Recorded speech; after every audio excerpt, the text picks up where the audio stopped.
A senior Perth doctor has broken down while telling Aishwarya Aswath's parents he and his colleagues did all they could to save the little girl's life.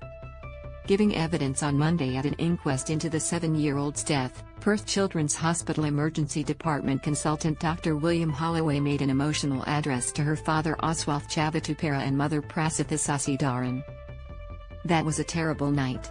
I saw your pain and suffering," Hollaway, who led efforts to resuscitate Aishwarya as she died of sepsis on Easter Saturday last year, said. Read more. NZ man who died day after car crash had drunk antifreeze. "I was heartbroken I couldn't save Aishwarya, but I want to assure you that every single person at Perth Children's Hospital involved in her resus will never forget her." Aishwarya, who had presented with a fever, vomiting and diarrhea, was left in a waiting room for more than 90 minutes upon arrival. Deputy State Coroner Sarah Linton has been told there was intense demand on emergency department staff, including a junior waiting room nurse who was unable to monitor the girl because she was repeatedly called away on other duties. Holloway said the hospital was seeing up to 300 patients a day in the months preceding Aishwarya's death despite only having adequate staff for perhaps half that amount. "We were completely exhausted," he told the inquest. "We definitely felt like we were under the pump and there was no end in sight." Read more. How a moment of boredom led Danny to build a 6-figure business. He said the response from hospital executives had been lacking despite staff having repeatedly raised concerns.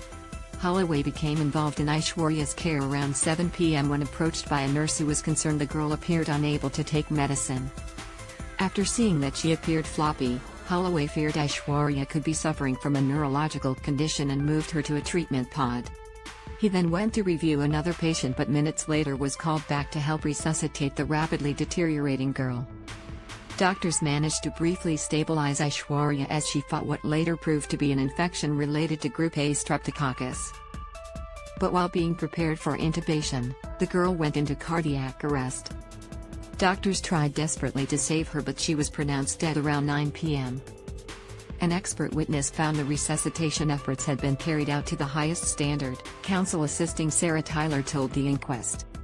Holloway said while the collective symptoms exhibited by Aishwarya warranted consideration of sepsis protocols, less than 10% of children who experienced them would actually have the life-threatening condition.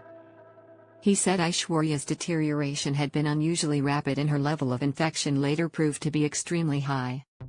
Read more. Australia's richest give less away than wealthy in other nations. The inquest earlier heard a statement from nurse Caitlin Wills, who had sought Holloway's help after seeing Aishwarya in the waiting room.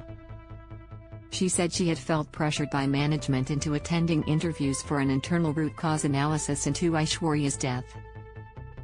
"The process was unpleasant and I felt like I was being interrogated," she said. Wills was also investigated by the Australian Health Practitioners Regulation Agency, which briefly placed conditions on her registration.